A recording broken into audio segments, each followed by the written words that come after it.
welcome to another What the Fuck Tuesday. I've been doing that many lives these days because I've been doing so many recordings of those interviews. So it's been kind of hard to find the time to come here and be live with you guys. But I did do a couple of instant premieres. I hope you enjoyed those. That you get the chat experience, even though I'm usually not there. You still get to enjoy each other. But that's a new feature that YouTube enacted, I don't know, a couple of months ago. So when you have a video that's pre-recorded, you can do it like like a movie night showing and set it up to premiere at a certain day and time. We have one that's going to be premiering tomorrow for an interview I did this weekend. And I think you guys will really enjoy that one. It's a little longer. The interview's a little longer than what we've been experiencing, but I think you will enjoy it all the same. I'm anxious to see what you have to say. So you notice like I'm a little bit draggy today. I'm a little tired, but I was determined to come and do this. So let's get started. We have. Oh, thank you. I'm glad you're enjoying those, Drea. Yeah, they're kind of emotionally. I mean, it's not like it's hard to do the interviews. I can interview people in my sleep, but it's the content. Because I'm looking. If you have empathy for people, and then you see that they went through all these struggles, it's like it's kind of that's it's hard. It's hard. I know it's hard on them, so it's hard on me too. Did I get all the pages? Yep, I guess this is it. All right. Okay. All right. Well, let's see how many letters there are today. Oh, 20. Yay. We have a few less than we did before, but this is still a good amount. This will still take a good time, so you guys should enjoy yourselves. Let us get started with letter number 1, which looks a little long. Female 21 to 26 out of London. I've just had a situation yesterday with a guy I met online. Oh, we already know it's going to be some BS. I've been talking to him since March and I'm quite confused about it. We met on a well known dating app, exchanged a few words, and then moved to WhatsApp. We had the same sense of humor and interest, so we started talking nonstop every day. We went on lockdown, so didn't have a chance to meet in person, but wanted to do that once everything gets back to normal. So I think we both felt some romantic spark between us, but we agreed that we are only friends until we meet in person and then see how we feel. So last week, he said something I didn't like, even if he was joking. He said that from my lifestyle, that I must have been really spoiled by my parents. I like to do my nails, wear nice clothes, do my hair, go to nice places, etc. I said to him, not really. I started to work when I was young, so I can give myself nice things to myself. So I'm not spoiled by my parents or anyone else. But he continued to say the same, but using humor. So I didn't know if he was joking or serious, but I found his remarks to be inappropriate. Good for you. We continued talking, but I withdrew a little from him and talked less because I was trying to understand if I should tell him I didn't like it or just ignore it. So on Saturday, he asked me if something was wrong because he was feeling me be distant. And I told him these words, quote, that thing you said, I must be really spoiled. It did piss me off a little because I feel it was inappropriate. So after I said these words to him, he responded nothing, and then after about 5 hours, he was gone. He blocked me on WhatsApp, unfriended me on Facebook, and blocked me on Instagram too. He was gone from the dating app as well. That just means he blocked you. I am stunned by this. I told him the truth about how I feel, not to have an argument with him, but to try to understand why he said that and to solve things. After all, I was into him and wanted to get to know him. So I was really shocked that he blocked me without any conversation, nothing, after many weeks of talking to each other and developing a friendship. It makes me feel, what's the point? What's the point in meeting someone if I can't talk honestly without having the other person run away? Was I wrong for being honest with him about how it made me feel? Why did he block me and walk away like that? Now I miss talking to him and I am confused. Can you give me some insight? Thank you. Yes, you met a narc, didn't she, ladies? She met a narc. And luckily for you, he could see that you could see his game and you wasn't having it. Right off the bat, I just want to just give you a hug because and not only that, you put your boundary up and you were able to vocalize it and tell him that his stuff was not that his stuff was raggedy. So he didn't know what to do with you. And he could see that this was not going to go in a direction that he wanted it to go in, and so he just dipped out. That's what that was, because he had no intention of changing his little subtle sneak attack way, bars and throwing lugs at you and stuff to try to say to break your self-esteem down and make you feel like a lack of confidence. So the only way he could do that was by disappearing. What you need to understand is that when he left like that, he did you a favor. Okay, you should be like jumping up and down, doing the Cabbage Patch, the Running Man, and all these, the Renegade and all that stuff, all of them put together, because you should be like overjoyed that this fool is out of your life. This guy, and you're saying, well, if we had a friendship, you didn't have crap. You had some fool that you talked to on the phone. That's it, like a pen pal. That's what we used to call it before they had the internet. These internets. It was called a pen pal. And you wrote letters, but now you guys text and you send on WhatsApps and you do FaceTimes and all this stuff. But it's essentially the same thing. It's a pen pal. You don't know this person. You haven't met the person. You haven't spent 1 second in his presence. So you're kind of putting a little bit too much on it, but I applaud you for standing up for yourself, not letting him talk to you all kind of crazy without getting checked for it. And like I said, he was embarrassed. He was embarrassed, and he probably was like, "Oh no." Because I don't have nothing else to offer. This is it. This is the extent of my game. Because he had run its course. And that's why you started seeing the real him. All the stuff you saw before that, where he was Mr. Nice Guy, that was his front. And then the front started to crumble, and you saw how what a jerk he really is. You checked him, and now he's gone. Be happy, and if he should try to come back in your life, don't let him.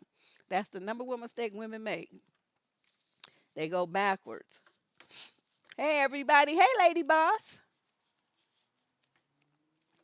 Honey, yes, I saw that little girl doing that dance, and I was like, how could she remember all that stuff? I got up there, I was doing the jerk, and then I kicked my leg. I felt my back feel like it was getting ready to go out. I said, oh no, let me stop.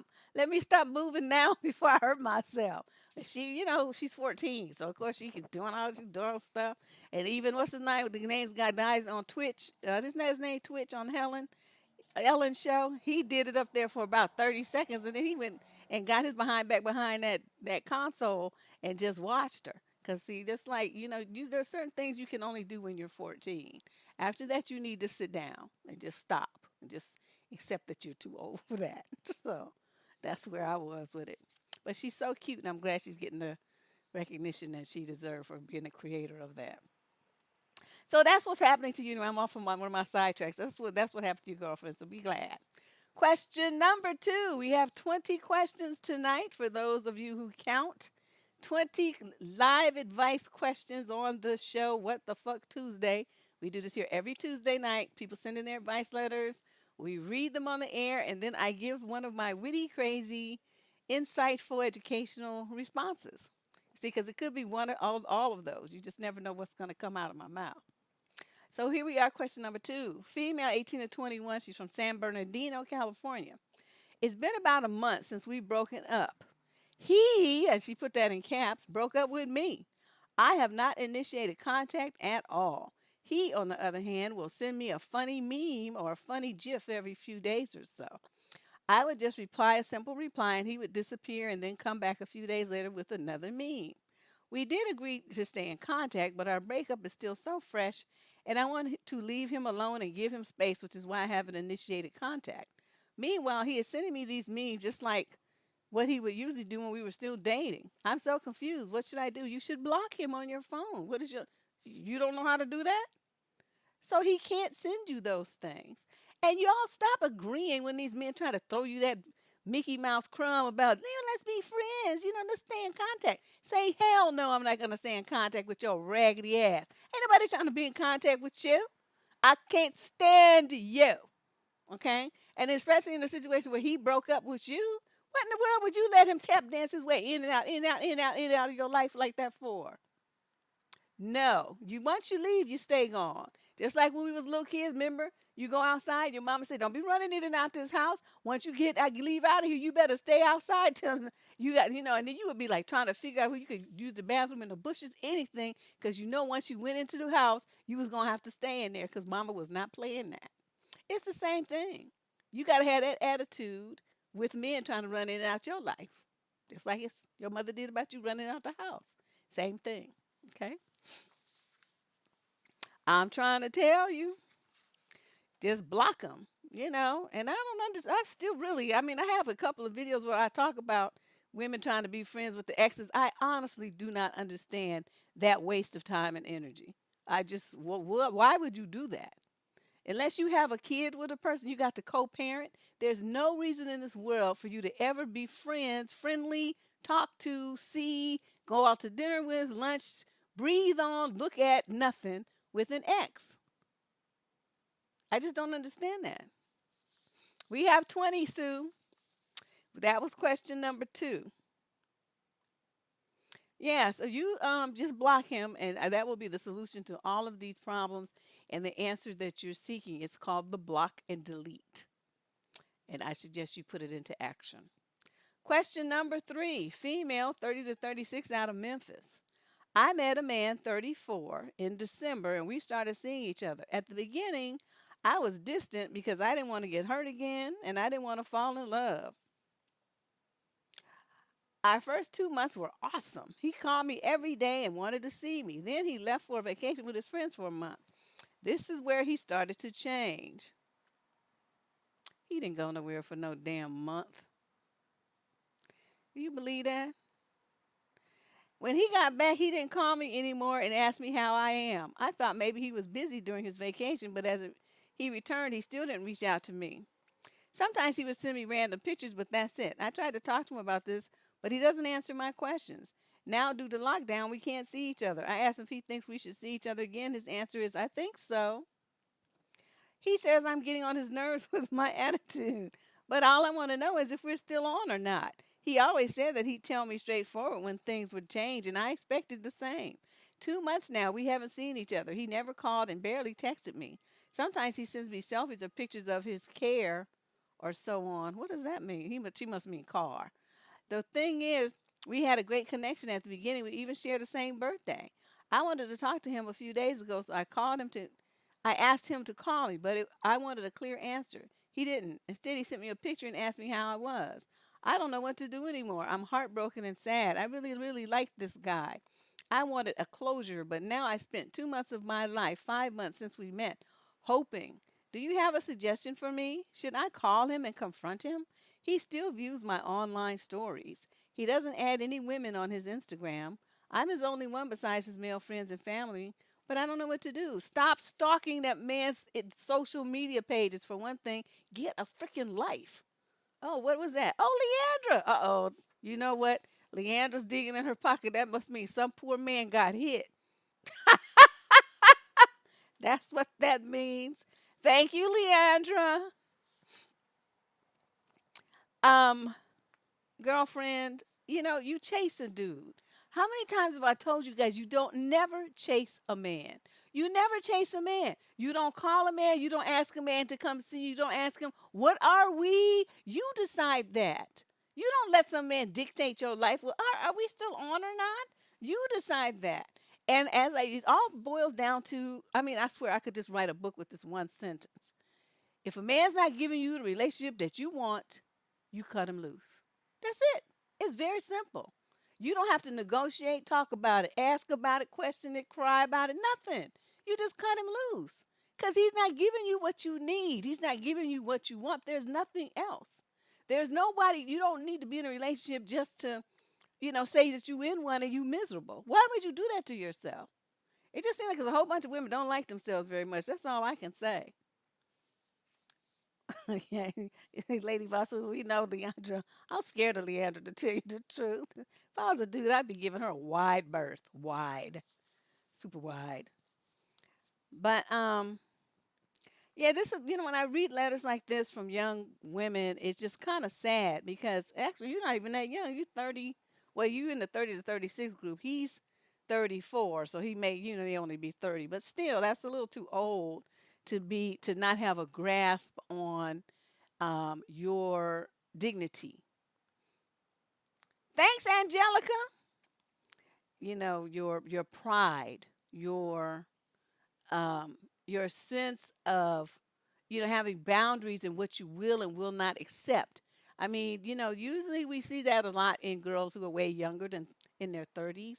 So, I'm kind of surprised that you still have that attitude as old as you are, but you need to start working on it right now because this is unacceptable. It's just unacceptable behavior. And, there's no need to confront him about what? He wasn't your man. I mean, you were seeing him and stuff, but I mean, did you guys have like that conversation where you agreed that you was gonna be in a relationship? Hey, sweet Monique, thank you. I appreciate it. Everybody's getting ready for me to start cussing. That's sort of like, uh-oh, give her the tips now because it's coming. I'm trying to monitor myself so I just don't go too far, like too quick. But thanks, you guys. Um, yeah, this is all bad. You need to block him, and you still stuck in the past too. You talking about, it was good in the beginning and all this old stuff, and we even had the same birthday. You're romanticizing his flakiness. Like, you want to stay stuck in the past instead of looking at what's happening right now, which is nothing. Okay, nothing. You worried about what the has been from December of 2019. Okay, them days is over. You need to accept what's going on right now, which is a whole bunch of nothing. And I don't believe he went away for a month. He just was trying to figure out a way to dip you without having to, go through the whole breakup. But you still don't get it. So you still hanging on, and well, what are we? Are we still on? And all of that old stuff. Yes, it will be arriving soon. Ash knows me. Ash knows me too well because we only at the beginning, and these letters are kind of mild, so we don't have to. It's not necessary for this level of, you know, it's just not necessary yet. Like, I'm sure somewhere in this stack, there's gonna be somebody that needs to get cussed out. Angelica's funny. Okay, let's go on to question number 4. This is from a young woman, 30 to 36, age group out of Tennessee. She says, "Hi, Deb. Love you and your channel. There's a supervisor who works in my department. He is not my direct supervisor." Okay. "We used to travel at the same time by bus, and he would tell me certain things. People love telling me very personal things. He would say things like, 'Look how that woman is dressed,' and they wonder why they're not taken in the back somewhere and assaulted." What? He saw my face, and maybe he thought he was trying to convince me that he was a good person by saying that he was a Christian. Oh my God. Anyway, there were quite a few conversations like that. I stopped taking public transportation at the same time as him. He definitely hates women. He's white, late 40s, and has been divorced twice. Anyway, there was a time where we were not agreeing about something at work, and he proceeded to act hostile around me, such as pushing things and whatnot. Oh, he went into bitch mode. I acted hostile back because he was following me way too closely, which I felt threatened by. I talked to my supervisor about it, and she says, "Oh, he's that way when he's stressed." I talked to my higher ups supervisor, and the only feedback they gave was, "Oh, that's the kind of person we'd send to charm school." Nothing came of it. Wow, so they don't do nothing to protect the female employees at that company. During all this time, the certain person, and I know this sounds childish, but he was erasing my name off of the whiteboard. He has been doing this off and on for a year. And since I know his history of harassment and how he thinks women are supposed to be treated, I take this in some kind of way as he would actually do harm to me. Oh, I'd have something for his ass. Let me tell you how I'm going to do. Okay. Well, let's finish the letter. I also, when he walks past me, and if I'm by myself, he inaudibly mumbles something. I don't speak to him or give him eye contact. I do attract several narcs, and his behavior definitely is of a narcissist nature. But it seems like a lot of jobs that I've been hired onto are narcissistic in behavior too. I've actually ended ties with an ex-boyfriend, friends, and family members who have been narcs, but I'm having a hard time picking the right kind of workplace. I may be up for promotion in a different department where I wouldn't have to see this guy as much, but things are work very slow here, and just seeing him makes me feel very anxious and very uncomfortable. And unfortunately, I still will see him occasionally, even with the new position. Should I get another job somewhere else, or should I just stay the course? I know something that I could do, if possible, would be just to erase his name, but there's nowhere to do that. By the way, he is very disliked at work already, but they keep him because he's been there for so long. Also, human resources is no help in this matter. Please help. Well, now there's a couple of ways you could go about this. Let me just suggest, though, in the future, you're in the 30 to 36 age group. Again, you got to put your grown woman on. Okay, so when a man says something to you that's inappropriate, like what this guy said, you're supposed to shut that shit down right there on the spot the first time he said it, not look stunned and all that kind of stuff. So he knows he got the response. He's looking. You're supposed to say, "Whoa, whoa, whoa, what? Wait a fucking minute! I don't know who the hell you think you talking to. We ain't at work right now, and we're on the public transportation. I'm gonna tell you right now. Don't you ever, ever say any foul, disgusting beast nasty stuff like that to me ever again. Do you hear me? I will report your ass to HR real quick and let them know what kind of pervert you are." Okay. That's what something along those lines. You're supposed to like rise up and shut that shit down so that he knows he has no power over you in that situation. That was the beginning of his campaign to intimidate you. Most likely he liked you. He was attracted to you, but he's an idiot, and so he doesn't know how to, do anything about it. So he takes that approach, like like when you're in grade school, how little boys want to pull your hair and punch you and push you down. It's that kind of thing. Okay, so he's doing these antagonistic things. So this thing about the erasing your name off the whiteboard, take a permanent marker and write your name on the whiteboard. Erase this motherfucker. You see what I'm saying? Now he's gonna try to erase it, and guess what? It's not gonna go nowhere. That's an easy fix. And then if you leave the department, oh, guess what? They guess they just gonna get a new whiteboard. They should have done something about him erasing your name so you wouldn't have to resort to that step. See, that's what you say to when they come back with some nonsense. I told you what he was doing. You didn't do anything about it, so I fixed the problem. What's the problem? Now he can't erase my name off the whiteboard. Okay, the next issue you have, let me see, what else did you say? Yeah, that thing on the bus, that was just a bit much. He's following too closely. Well, I have a stun gun and I love to tap people with it. Ooh, the thought of just lighting somebody up with 75,000 volts just is almost orgasmic for me. So, that. Another trick I have done is I get, some big old buff.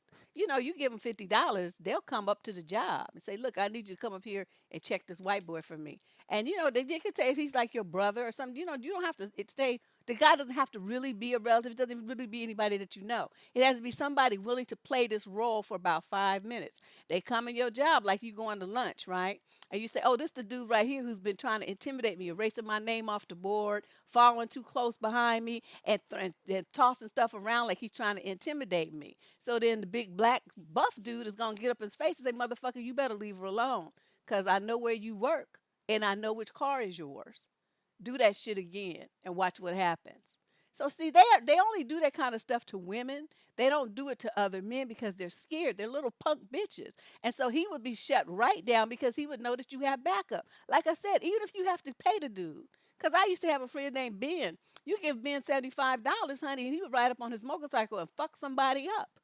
That was like the best money I've ever spent in my life. I used to keep Ben in rotation. And he rode up under he had that black helmet and stuff, because you couldn't see who he was. He would ride up and he whipped that motorcycle chain out and had this metal ball on the end, and pow, pow, pow, niggas would be broken bones and all kind of stuff, and then he would drive off. Shit happens. What can I say? So these are some ideas for you to think about. If you know a guy like that, if not, you go to a gym, you go to a boxing, place, and you say, "I need somebody to play a role for 10 or 15 minutes. I even teach you to lunch, but this is what's happening with this white boy at my job, and I need some backup." And they might even do it for free just for the lunch. Because you tell them the story, some niggas just like to be like, in somebody's face and aggressive like that. So they might do it for free.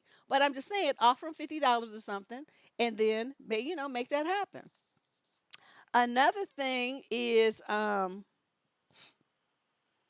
yeah, see this, not talking to him and giving him not giving him eye contact. You're showing that you're intimidated. You can't do that. You can't do that with these kind of dudes because it gives them more courage. When he walks by and stuff mumbling, you're supposed to say, "What the fuck you say?" Speak up. Can't nobody hear you talking like a little bitch. Or when he says something, he's like trying to like, he's walking by and you don't want to make contact. You're supposed to look him right in his eyes. Challenge him. Stop with this. That's what's making him get all courageous because he knows you're scared. You don't never let nobody like this on a job try to punk you out. And I'm telling you, the best thing you could do is go and get you the man and bring him up there to the job. Oh, there's bins available everywhere, but you just gotta find them. But you come out with your sad story in the right position, and you probably could get two or three niggas to come up to the job and intimidate him. But that you have to think, when you're dealing with people like that, you have to outthink them. And the number one thing you do not want to do is run scared. The second you show fear, they pounce, just like a wild animal, because they feel like they got you. Don't you ever, ever, as a black woman, you cannot afford to show fear. You could be feared. You show your fear at home. You show your fear when you get to your girlfriend's house. You show your fear at your mama's house, cry on her shoulders or something like that. But when you're in a job with these crazy ass white people, don't you ever shed a tear. Don't you show no fear, and don't you back down. Don't you ever, ever do that.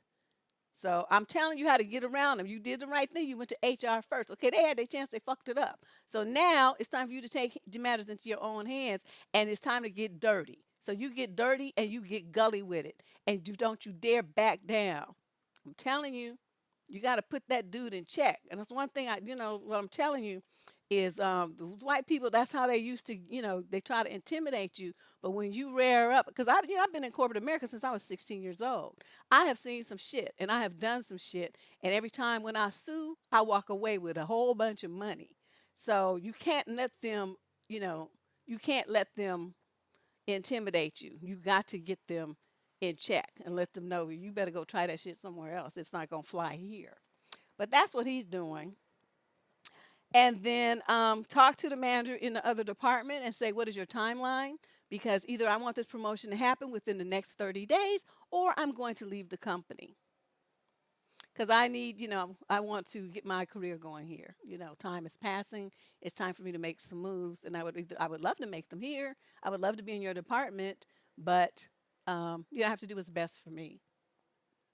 And just let them know. You can take your time and pick and choose and act a fool if you want to, but I'm not gonna be here. Yeah, everybody needs, learning corporate America when you are young is that was one of the best things that I ever did because now it's like no matter where I go, no matter what I do, I've already seen the bullshit. Like high level bullshit, millionaires dogging out other millionaires kind of bullshit. And so when you see how they do each other, and you have niggas coming up with this little bullshit ass game that they be playing, that ain't nothing. That's nothing.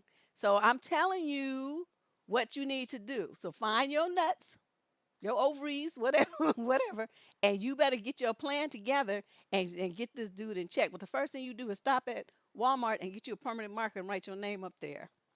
Do that. That's the first thing you do. You do that tomorrow.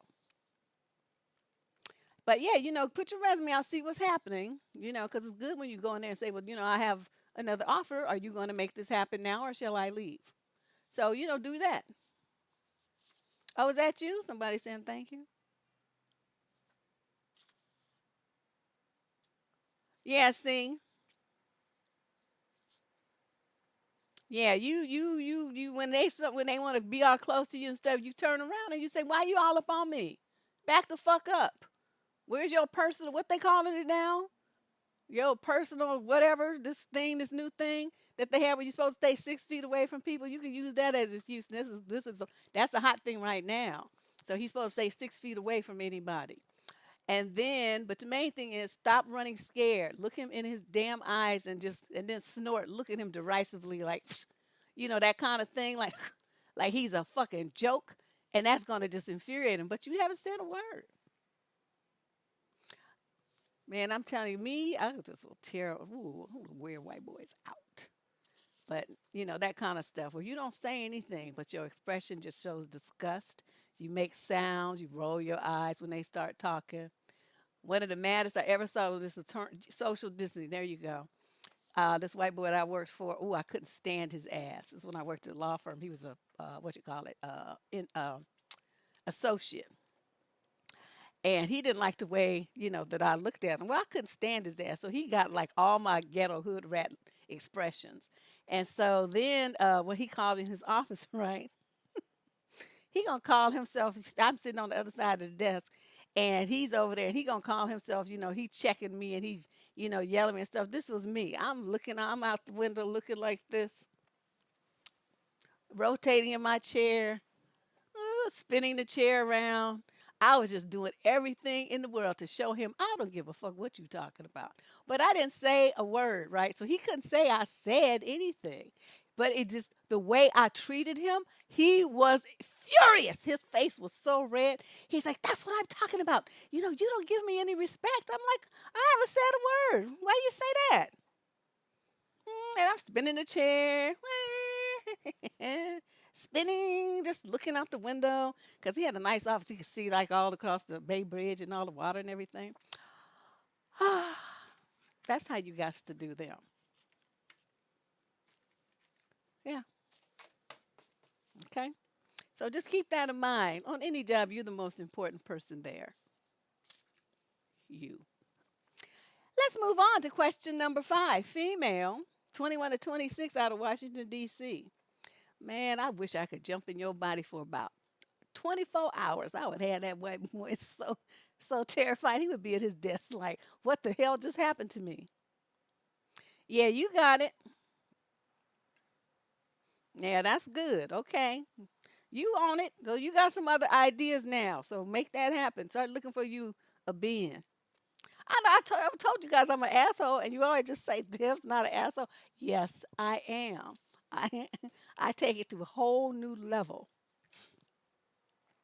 Yeah, they do act like that. They act like they supposed to be like, you know, gods or something. I'm like, you pissing for it just like everybody else. The only difference is you went to law school. Shut up.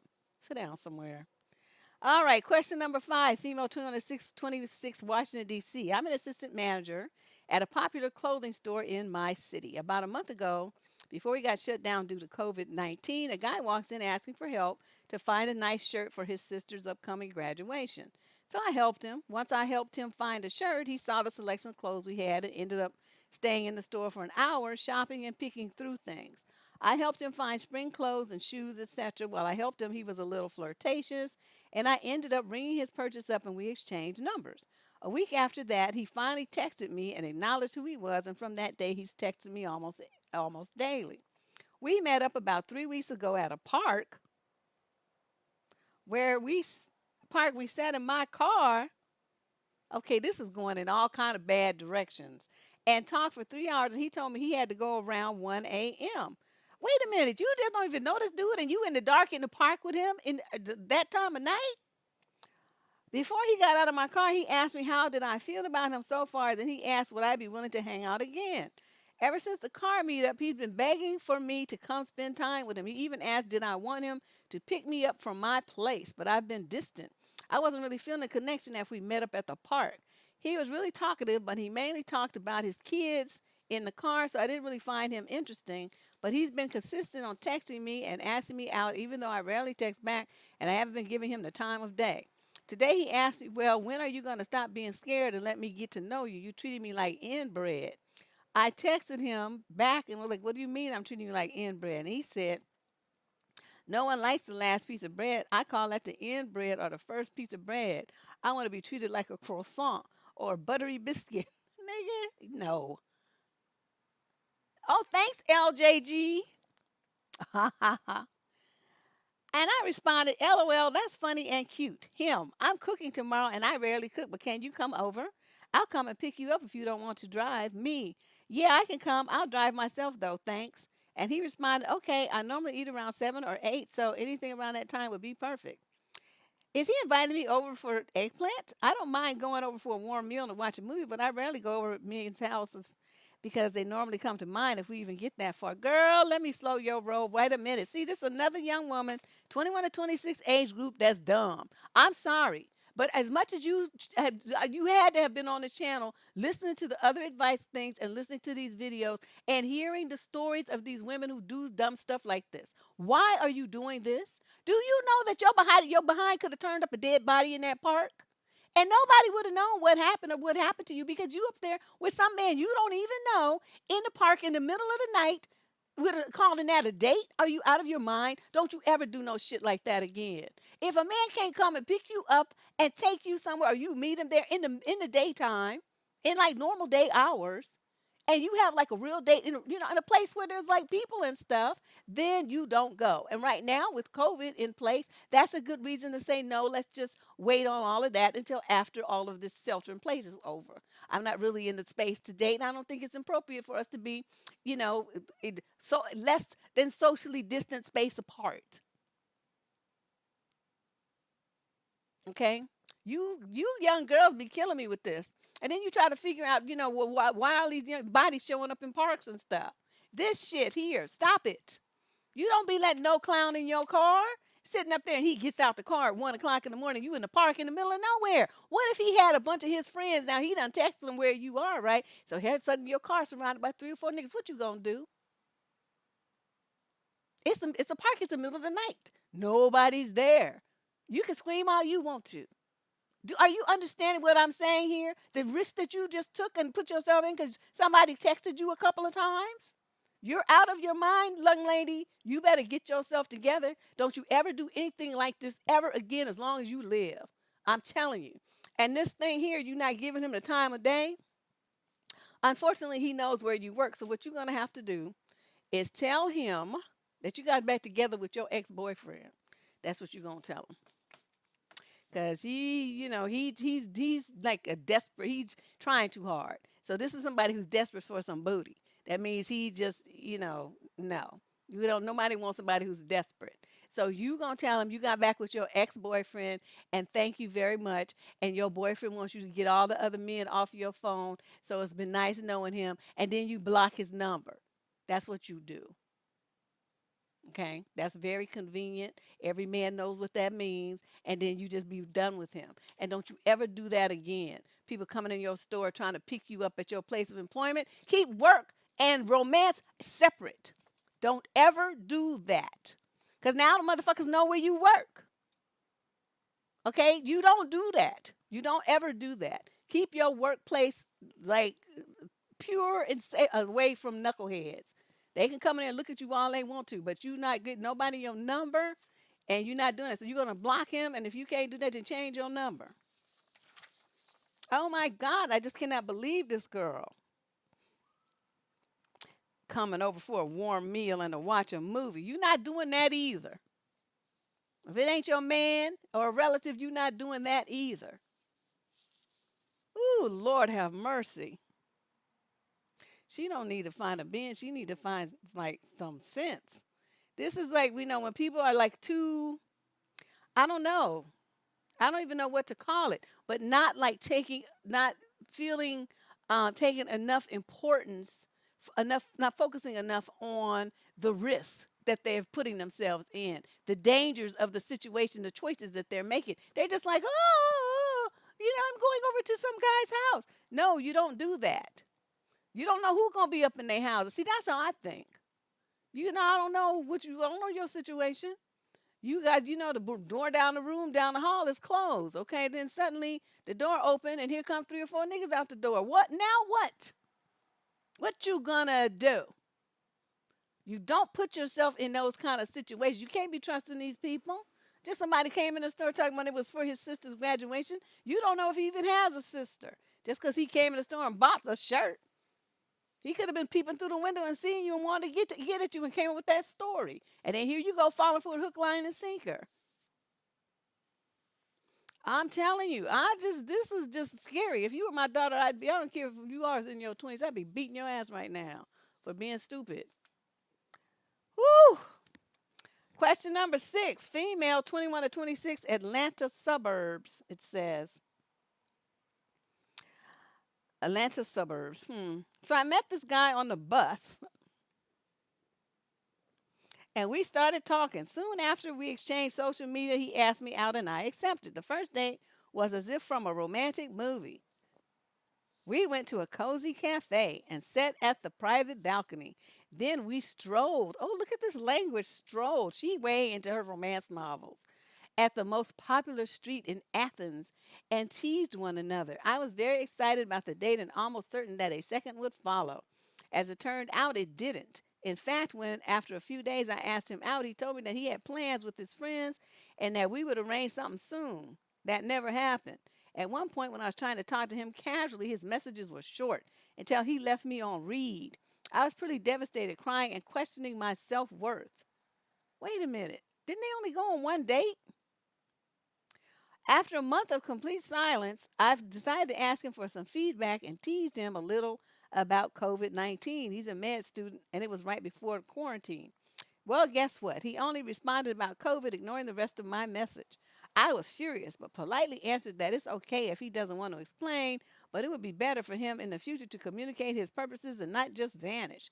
He agreed, saying that I was right and wished each other a happy life. No matter how much I was still thinking about that date night, I didn't send him another message.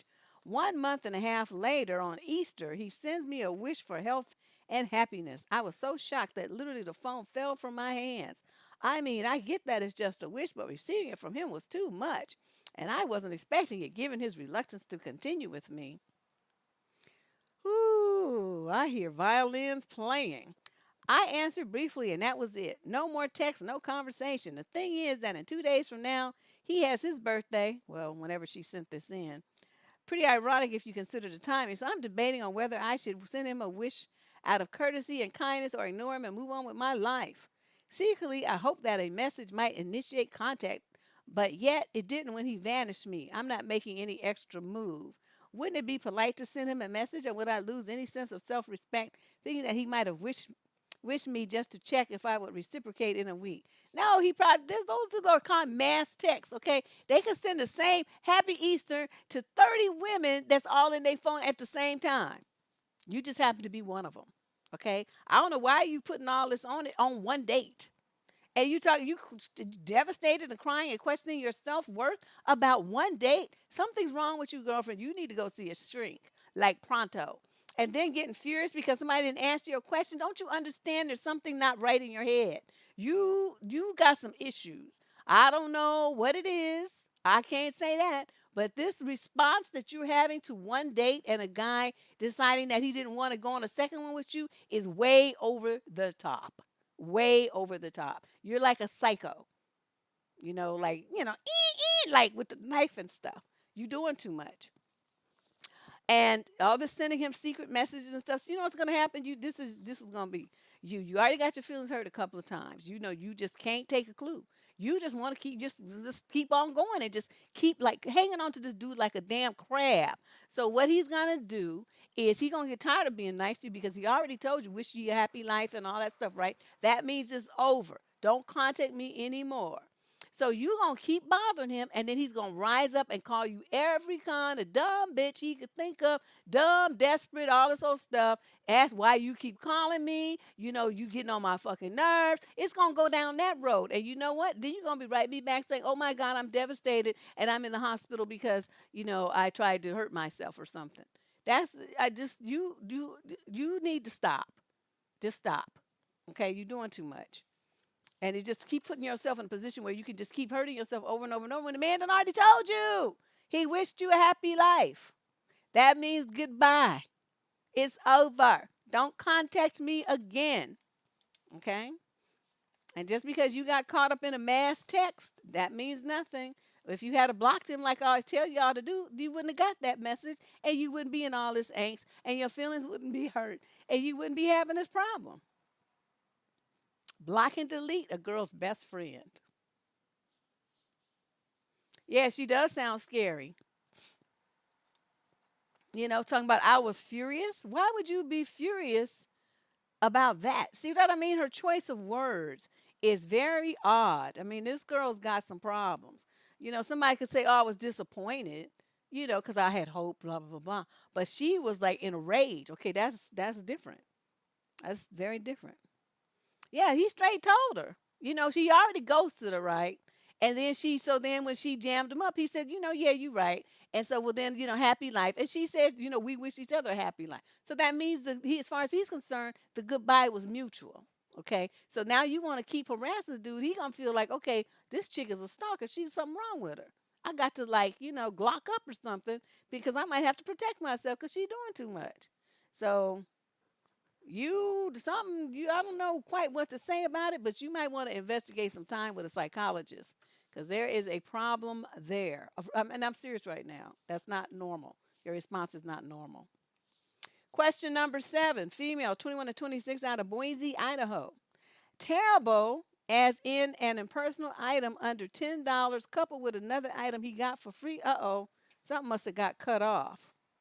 This sounds like it's picking up in the middle. Oops. Um, okay, well, evidently she's talking about some kind of gift. So terrible as an impersonal item under $10 coupled with another item he got for free, a vinyl sports bag from his brother's law firm with the firm's logo on it placed in a gift bag. Wow. Even when you brought him non-cheap gifts you put a lot of thought into. Even when you, to make it simple as fuck for him, specified that there was a particular $50 item from the mall that you liked as a belated birthday gift. It was a box of chocolates. But he still refused to buy it, and yes, you bought him a nice gift for his birthday that was 2 weeks before yours. I'm going to assume that since she's talking about all this, there's some question about if she should stay with the guy like this. That's what it sounds like. And my answer is no. Because a lot of people would see something like this and say, well, it's just a gift. The relationship might be good in every other way and this and that and blah, blah, blah. Uh-huh. Yeah, right. Whatever. That means you just settling. But see, if you are a woman who wants a guy who's going to be generous with himself, generous with his time, generous with his energy, and be wanting to share that generosity with you in the form of giving you things that make you happy. Now, notice she didn't say it, no, $15,000 thing, not $1,500, not even $150. $15. That's all she wanted.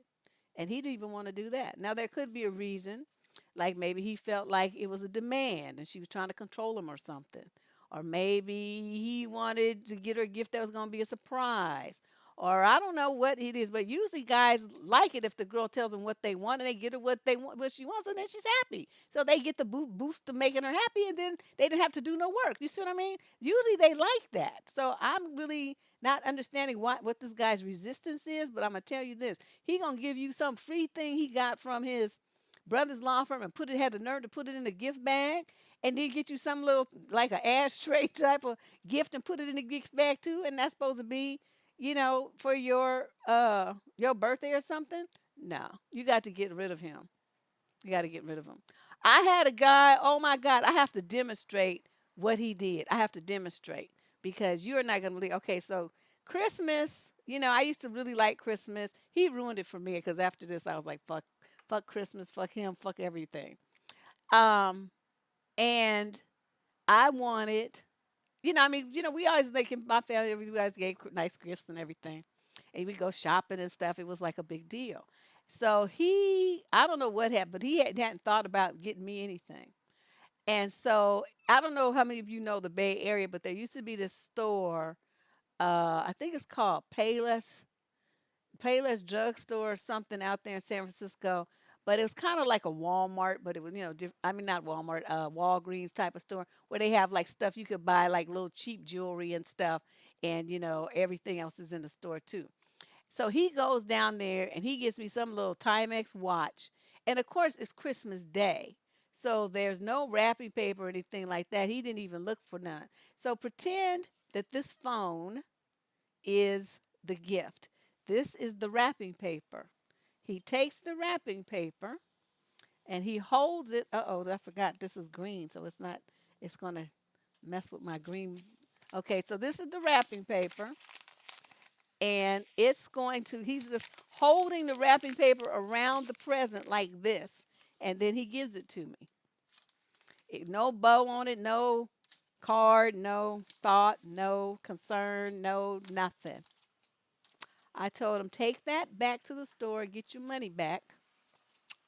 And then when you're out, don't come back. I was young then. I was still living with my parents. Don't come back. And he was like, well, why? I'm like, So, because I could, you know what I mean? You could just tell. I mean, this is your first Christmas with your new boyfriend, and that's the best he could do. That's the effort that you put into choosing me a Christmas gift to go at the very last second and pick from what's left over at Payless Drugstore. That's it. That's all you got. Honey, he was so fired, it wasn't even funny. I couldn't even imagine staying. Well, Woolworths was better than Payless. They have more of a selection. You had that done to you too? Oh my God. I was done with dude. That was it. My daddy was like, "What happened?" I thought he was going to have dinner with her. I said, "No, we'll never be seeing him again." And so that was that. I told my father what happened. He thought the shit was funny. And he said, "Well, he should have known how you were." I'm like, "He should have, but he didn't. He found out though." So yeah, so that's what you do if you have a man who tries to give you some like nondescript like things or no gift at all. They should all be fired. I don't give a fuck if you have to pretend. You better pretend like you care. Okay? It's 2 days, 3 days a year. Or four. Okay, Valentine's Day, my birthday, Christmas, and our anniversary. That's 4 days a year. You better try to pretend like you give a fuck. You gotta go buy a fuck to give. You better do that. Don't be coming up in here with nothing, looking all like, well, it's a made up holiday. Yeah, it's just made up. Yeah, yeah. Yeah, it was very. I thought it was disrespectful too. I tell you, my daddy got the biggest kick out of that. He laughed all night about that. How I sent dude packing. He was telling all his friends and everything. I was like, that was hurtful. But my father made jokes about it. I was like, whatever. All right, let's get on to question number 8. We got 8 of 20. I keep going off on side tangents. It's taking forever to get through these letters. Female 37 to 45 out of San Jose. So there's a guy I like a lot. Whenever somebody puts a lot and they put it together as one word, you know that that person has some educational challenges. Okay, a lot, for those who may not know, is not one word, it's two. Okay. And he knows that. He likes me too. We have known each other for more than 15 years now. We used to be together but broke up shortly due to geography distance. See?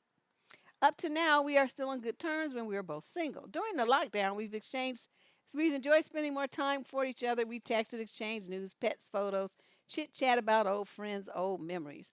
I love doing handmade things. I made a puzzle for him. The puzzle is about our memories of our college time. There are 3 questions about us, like color of the first dress he bought me as a gift, his favorite drink according to me, and the furniture of the house we stayed together. He's got all the answers right, even those things happened 50 years ago, and that made him very manly in my eyes. I slightly turned on for him since then. And then the chemistry rise at his side too. He asked me to send him my video, but I understand he is not sure about it. Getting sexy things with me now. Our history shows that we always lose our minds when the eggplant is involved and ended up not talking for months. And I make a mistake. Even I know he is not sure about the eggplant thing. I send him a very sexy pic of mine and asked him to forget the photo when tomorrow comes so we can continue talking as normal. He agreed. Then I asked for his photo and I text him something seductive, but he asked me not to do this. I say, okay, and I go offline. Okay, so then she's talking about him staying up to 3 o'clock and all these things that don't have nothing to do. Wait, what? What? I never question who he still chats with because at 1 a.m. because it must be about his sex life. Oh, I feel bad that he doesn't send his pic to me while I'm sending mine to him, and he's even the one who initiated it, not me. I'd like to know why he didn't send his pic to me, but I didn't want to ask him. I don't want to mention anything related to the eggplant things with him anymore. I want to ask your opinion. What are the possible reasons he didn't send me this photo? That's easy. Because he doesn't look like he looked 15 years ago. He probably got what somebody in here called a horseshoe hairline. I thought that shit was hilarious. I just been waiting for a reason to use that. A horseshoe. Shh. That dome sitting up there on the top of his head. And a gut, moobs, you know, all kind of stuff. Look at all, wrinkly and stuff, gray headed and whatnot. So he doesn't want to send a picture because he doesn't want you to see what he looks like now. He wants you to remember him as the sexy beast that he used to be 15 years ago. That's it. But this whole thing that you doing all this reminiscing and romance thing and surveys and whatnot, you're doing too much. Let this go. Find somebody new. Stop digging around in the past. Most likely he's got other women. That's why he's getting off the phone to go talk to other people at 1 o'clock in the morning. That don't take rocket science. Or if not talking, he was probably with somebody who was knocking on the door. So you need to get your pride together and leave the past in the past where it belongs. Okay, this dipping back and forth and reminiscing about college days, your ass is in your mid 30s. Okay, you know what? You're doing too much. Let it go. Okay, let it go. That was many, many, many moons ago. Yeah, a U turn. Ah, yeah, that George Jefferson hairline, exactly. So he probably got something like that working out, working on, and so he don't want to send her no picture, so she can be laughing and putting that stuff up on Facebook with the before and after pics. So and say rate this pic, so we could all act a fool clowning.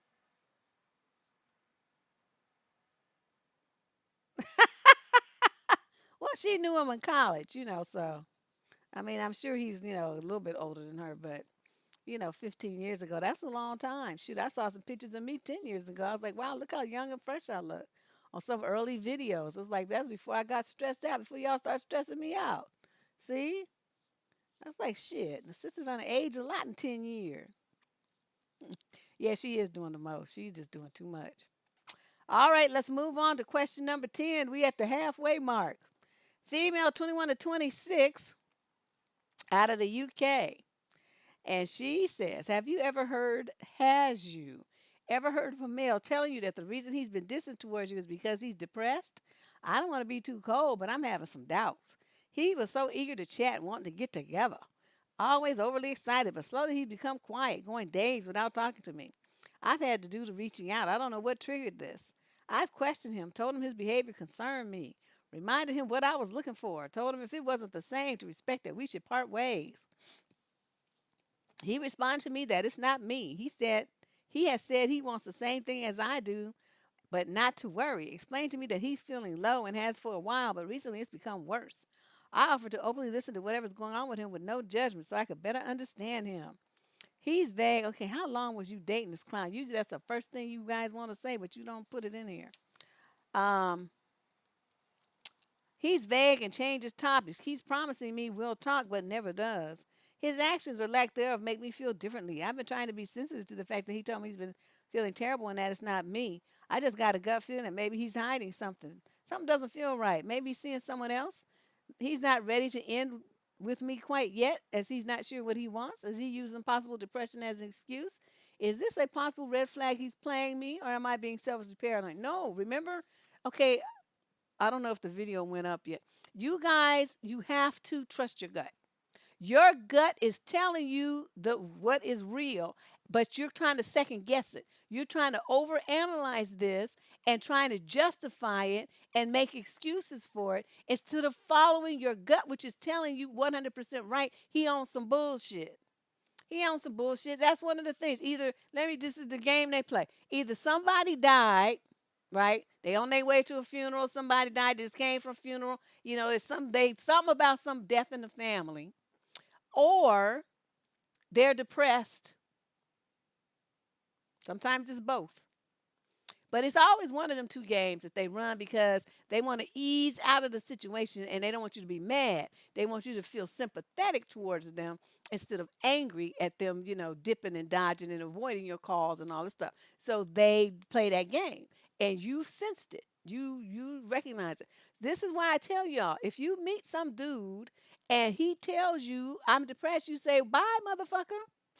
They have pills for that. You know what I mean? You ain't a shrink.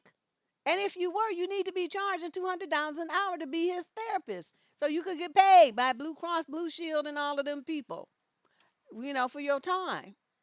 But you don't be trying to counsel nobody, listen to his fucking problems. Don't give a shit about his fucking problems. Is his problems paying you? You ain't married to him. There's nothing about his problems that's your business. His depression, that's not your business. Anything about what he's got going on that's worrying him, bothering him, bringing him down, that ain't your business. You know what? Because he's there as a boyfriend. Boyfriend is supposed to be there for good times. He ain't giving you a good time. He talking that dragon drama about I'm depressed and stuff. You supposed to be like chucking them to deuces and be out. Don't give a shit about their excuses. That's just an excuse to treat you bad. And then you think, oh well, he's depressed. He can't help that he talks to me crazy or ignores me and doesn't want to see me because he's depressed. And you fall for that game. I have a bridge I'd like to sell you. That is some bullshit. That's why as soon as they say they got a problem like this, I'm depressed, I'm sad, I'm this and that. I'm like, oh, Deb don't want to hear it. I don't care. It's irrelevant. Any problems that you have in your life, I mean, I don't care. I'm not here for that. I'm here for the fun part. And there's no fun part when you whining about you depressed.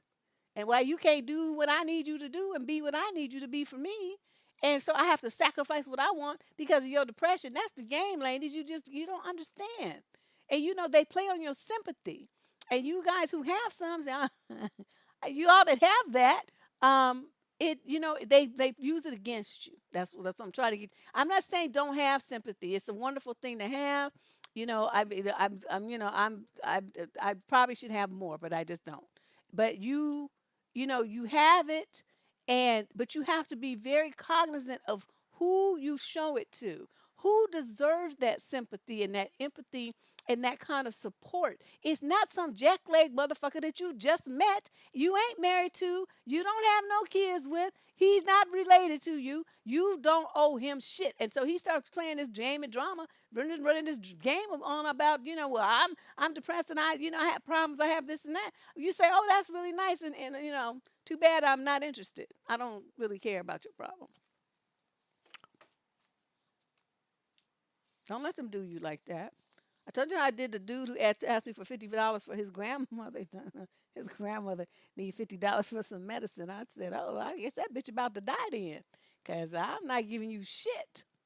And he was just so outdone. But I'm like, what you want from me? I don't give a fuck about your grandmother. She old and the bitch old anyway. She gonna die one day sooner or later. Just let it happen tomorrow. Get it over with. It's like I can't with these dudes. I always trying to run a game on somebody. Yeah, they do. They play on your empathy. That's why you don't let them see that you have no kindness. You don't have no sympathy. You don't have no nothing. Just like a neutral. I keep trying to get you guys to understand that. It's just it's like you have to learn. One of the best things you can learn how to do is play poker. Cause that poker face, that's what you need to have when you out here dealing with niggas. You cannot be showing all your emotions. It's like you don't even have no emotions. That's how I feel like I don't have any. I'm a fucking robot. I don't have none. I'm gonna just be looking at you like you crazy. You might see that. But as far as like, they be trying to ask you what's your weakness and all this old stuff. I'm like, no. See, but I know, codependent confessions, you say that's cold. I say, no, that's what he deserved for trying to run that game. Me trying to say, I had just met that motherfucker. He'll sit up there telling me about his grandma like I give a fuck about that old crunchy bitch. Die, bitch, die. And him too. I'm gonna give you my $50. No. She just gonna be dead. I might buy $50 worth of flowers for the funeral. So I could get up there and showboat. You know how people do when they come in with their funeral arrangement and every year it's the biggest one and they struggling. They acting like they struggling to bring it in so everybody could see. And then you gonna pat the ribbons down and you gonna make a big. I might do some shit like that just to put on a show. But I'm not giving you no cash. I'm just telling you. I'm just telling you. Y'all just, you think I'd be kidding, but I'm telling you, I'm just an asshole. I told you I never denied it. So yeah, you had it right, girlfriend. Trust your gut. In any word, trust your gut.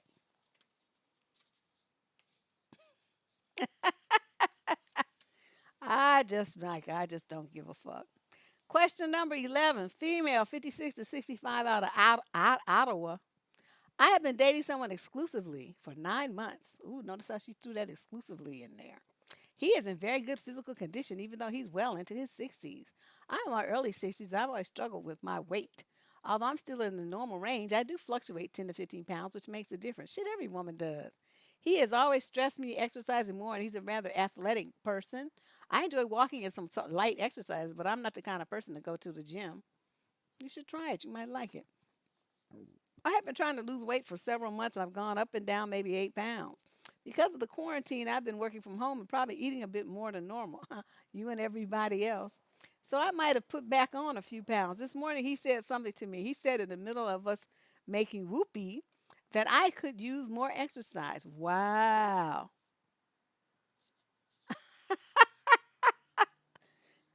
Ah, I'm just like, says that I'm crazy.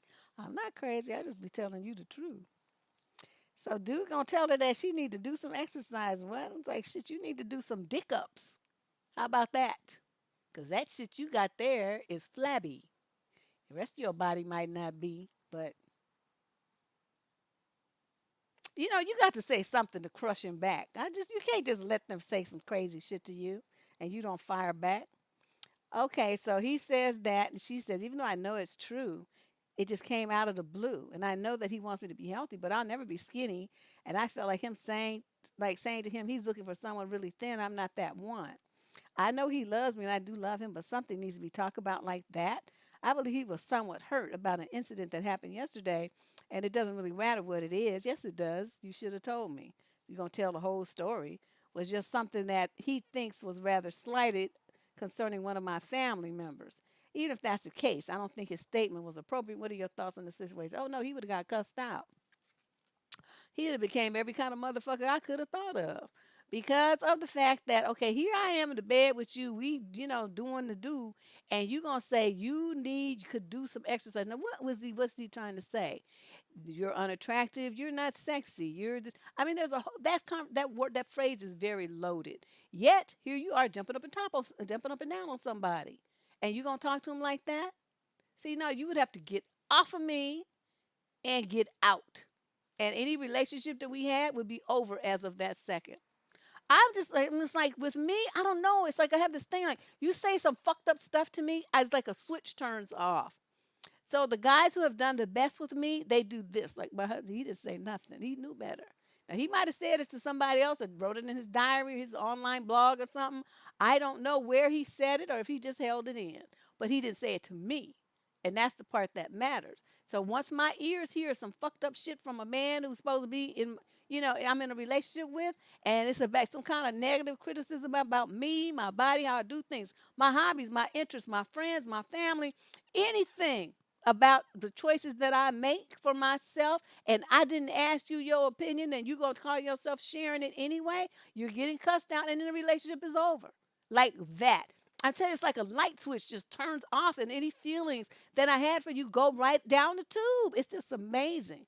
I don't know why that happens like that, but it does. It's happened too many times. It's for me, to ignore it. I mean, it's just like I just turn off. I don't want nothing to do with them. I don't want to see them. I don't want. I just you. I wish you would die, and so you don't breathe the same air on this planet that I'm breathing. I don't want to share anything with you. Get out. And that's just, yeah, I don't know. So you, lady, you know he loves you. See, to me, people who love you don't talk to you like that. They especially, you can associate his behavior with something that happened earlier in the day related to one of your family members, but he's not, instead of dealing with it like a man and addressing that person that he feels slighted him, he's gonna attack you. See, that's some bitch shit. And he would have heard about it too. I'd have said, you little punk ass bitch. How you gonna be sitting up there telling me, try to say some shit to me? Why don't you say it to the motherfucker who said something to you and hurt your little feelings? That's who you should have been saying this to. Oh, bitch ass motherfucker, get out. See, that you just got to go. You got to get out. Yeah, it's ignorant and it's like a punk. It's not even manly. I couldn't have any respect for a guy who's not going to direct his anger and check the person who he feels needs checking. He's going to take it out on his woman. He's going to hurt her because he was hurt by some other person. That's a punk move. I just can't respect a man like that. There's nothing I could do with him. Nothing I could do with him at all. Yeah, I'm telling you, lady boss. She say mid stroke. That's right. Like, breaks, get out. All right, question number 12 of 20. We got 20 questions tonight. Yeah, because people filled up my tip jar, Tracy. They got me some good tips in there, so I feel like okay, I can be free. I can be myself. See, I just, question number 12. This is a male, 26 to 29. Oh, finally, a male. When I lived with my parents, my mom and my stepdad, um, they overcharged me for insurance and rent. Overcharged you. Know what that means. I owe them about $500, and they are salivating at the fact that I have a stimulus check. While I lived there, I lived paycheck to paycheck, working just above minimum wage, and took out two payday loans every month just to pay my own bills. I'm already thousands of dollars in debt as it is. I got a wonderful job in another city about 2 hours from them and now live on my own. They have been pressuring me to pay them back, even though they make almost 2.5 times what I make living here by myself. This stimulus check means that I have some money in savings for the first time ever, and I don't have to rely on payday loans anymore, but only regular bills now. So that's a plus. But I mistakenly sent a package to my parents' house instead of my new address and went there to pick it up. They confronted me about the stimulus check. My mom point blank told me that she checked the quote, find my money IRS website using my social security number, my address, and my name, and the last four digits of my bank account to check and see when I had received the check. Wow. She wants me to follow up with her about paying this money back. And I know I have to confront her about it, but I don't know how to either lie to her about that. I'm not able to send her the money because of some made up emergency or just to blatantly tell her I'm not paying her back. She claims that the $500 I owe has put them in a financial hardship, and to be honest, I just don't buy it. My mom is on disability, and my stepdad makes at least six figures plus bonuses. I plan on getting a new bank account and new social security number since this transpired. You don't have to get a new social, but you do need to get a bank account, and you should have been done that once you moved. What was wrong with you? Okay, but this is what you're going to do. Stop being a little bitch. This is disgusting that you even wrote this letter. You're supposed to be a grown ass man. Your parents, you borrowed some money from them or whatever. You feel like they overcharged you, but you know what? You was the dude and you was eating. Okay, you only was paying your little bills. How you think them lights got kept on and the water was running, the garbage bill got paid, and there was food in your funky stomach? Okay, that shit costs money. And you as a grown man eat a lot. Men eat a lot. So what you gonna do is you gonna give them that $500, and then you're gonna be done with that. Okay, if you need to, you're gonna get a job on the weekend, a second job. You're gonna do something so that you make more money and stop trying to live off of payday loans. That is a waste of money. If you have to pay your bills late, that's what you do. You don't go get a payday loan.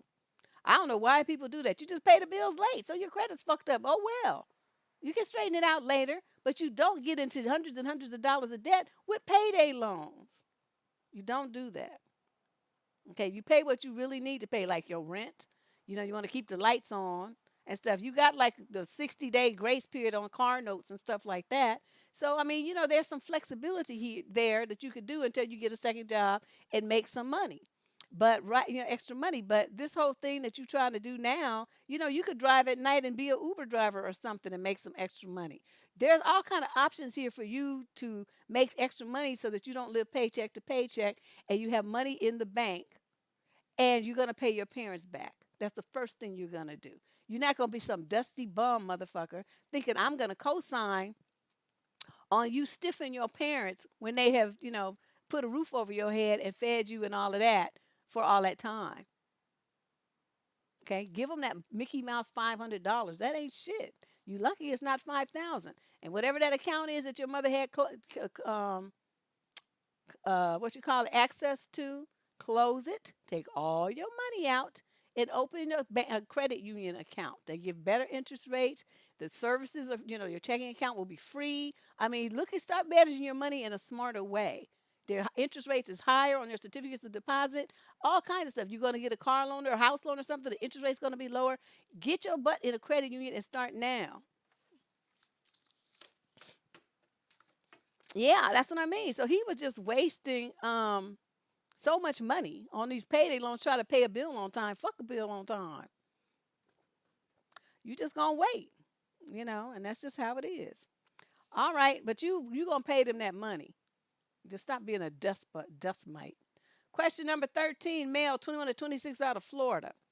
I matched with someone, oh God, and exchange texts and then move to phone calls. We have not met in person yet. While she's probably a perfectly fine person, I just don't feel that she's right for me. The thing is, she said that she only likes to date one guy at a time and is putting a lot of effort into me, which made me feel really guilty that I'm talking to other women. If we had just been texting, I wouldn't feel that bad about sending her a text saying I don't think it will work. But after a few phone calls, is that still okay or should I do it on the phone? What I know for sure is that I want to string her along, so I want to do something quickly. Last time we talked, she was saying she's so relieved to find someone like me and all this stuff that made me feel especially guilty. Oh my God, you don't have no game. I would much prefer a text breakup, as trying to come up with the words on the phone would be difficult. Considering we haven't even met in person yet, that should be okay, right? No, you coward! For some reason, women always seem to be into me when I'm not into them as much. I'd like to find a case where the feeling is mutual, as you should. That is when a relationship makes sense, when you're each into each other, when you each choose the other. This situation right here is not like that. So this is what you do. So she says in your last conversation, she only likes to date one guy at a time and this and that, blah, blah. That's your line. So when you talk to her the very next time, you say, whatever, just say her name is Sheila. Sheila, you said something, that's been I've been thinking about since our last conversation. You said that you only like to date one guy at a time. So what was that? What did you mean by that? So you make her explain, because you don't want to assume anything. So you make her say, "Oh, well, I'm only, dealing with you." So okay, so she's gonna put it out there, right? And you're gonna use that against her. And this is normally I don't like to do stuff like, but she doing too much. So then you're gonna say, "Oh, well, Sheila, we're not dating though. We're just kind of talking on the phone and trying to get to know each other. I don't consider this a date. And just like I'm talking to you, I'm talking to several other women too. I'm trying to get to know the person who's gonna be right for me. And I don't want to just feel like I'm obligated or tied or I'm in some kind of relationship with somebody I haven't even met. So I just wanted to clarify that so that you wouldn't be thinking that, this is something that you a committed relationship or something that you're putting a lot of stock into. I mean, I like you what I've seen so far, but I you may find somebody that you like better and so might I. You got to throw that in there. That's gonna be your trump card. And then she's gonna be like all devastated and hurt and stuff. And then you're gonna be like, well, I didn't really mean to hurt your feelings or anything, but I mean that's the reality. We haven't met. We're just talking. We're just trying to get to feel each other out and try to see if there is anything that we can build on. But we haven't built anything yet. This is not a relationship. You have to keep saying that because these girls are stupid and they don't get it. Okay, and then you say, but I understand if that's too difficult for you because maybe our dating styles just don't match. So if it's easier for you for us not to talk, I want things to be comfortable for you, and we can certainly do that. And I won't feel bad if you don't want to talk to me anymore. I don't want to put you in a situation where you're hurting or confused or having any kind of doubts about anything. I just, you're a nice lady, and I would like to, keep our memories of what we had or what we were building or our conversation, whatever you want to say. And then that's how you G out that. Okay. And then she's gonna be like, oh, okay, yes. Well, she's gonna be devastated because she's putting too much on it already. Talking about that you only like to date one man at a time. Bitch, your ass ain't dating nobody.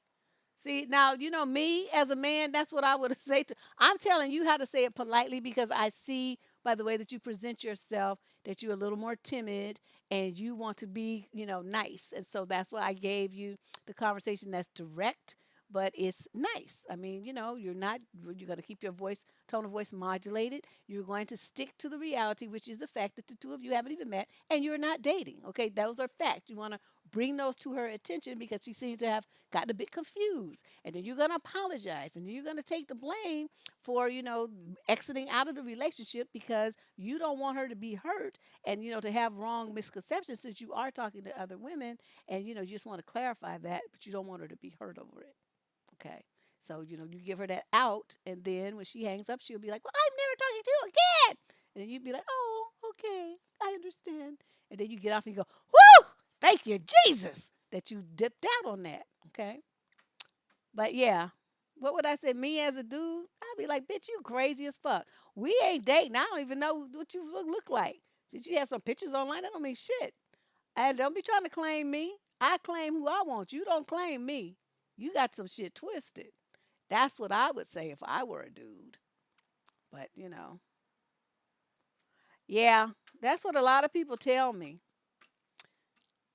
Ken's MB. I went to a psychic, and that's what she said, that I was like the worst player ever. And in my punishment in this life is that I had to come back as a woman.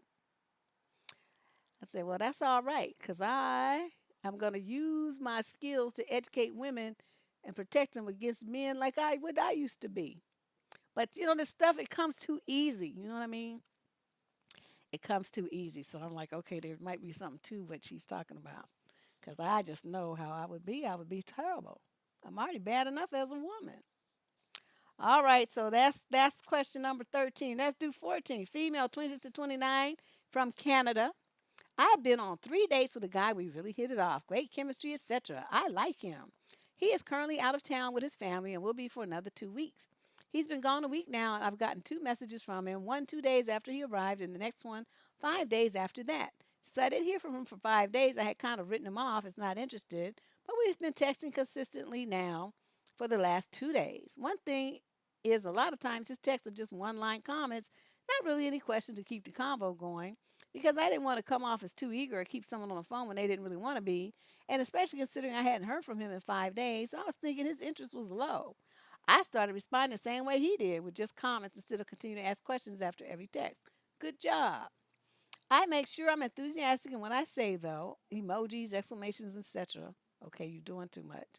I was the last one to text and reply to another one-line comment or something he said, and where I usually would have asked something to keep the convo going, I just wrote my comment. Again, lighthearted with LOLs and such, and that was it. Now it's been 2 days. I haven't heard from him. Do you think this guy's going to think I'm not interested because of my messages? Or am I right to play it a little cool, considering not very much texting on his part? Since he's away with family, I've waited for him to initiate every time, so I'm not trying to bug him, but I do like him, so I'm thinking if he doesn't reply in a few days, I might initiate the next text, although I was the last one to message. Thoughts? Oh my God! You need a hobby, a second job, a life, something. You went on 3 dates. Three. 3 dates does not a boyfriend make. He ain't your man. You doing too much. You putting too much on it. Oh, it was 2 weeks, and then I didn't hear it was 5 days, and it was 2 days, and then I texted first, and then it was just one line, and then it was what? Who has time to even remember this kind of shit? See, that shows you don't have nothing going on in your life. So you are too focused on this boy. You too focused on him. Get yourself together. Do something with yourself.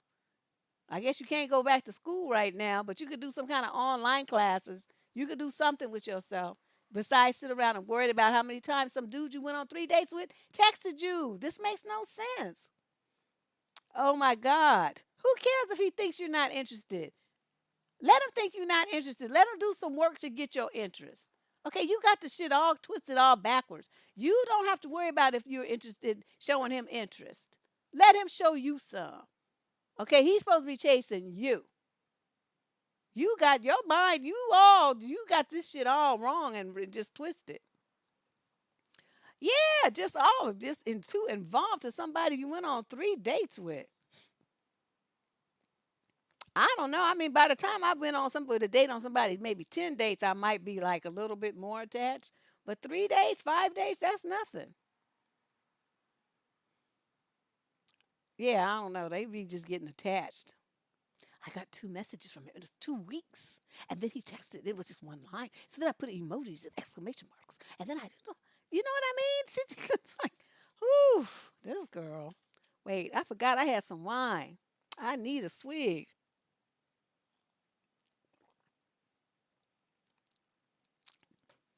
Ugh. Whew. All right, let's move on. Let me see my light. Okay, there we go. That looks better. Um, Male, 37 to 45 in Texas. This is question number 15 of 20. 2 weeks ago, my wife and I both sent home from work as our company shifted everybody to working at home. For 4 days, we took the kids to our in-home neighborhood friend of the family daycare, and everything was great.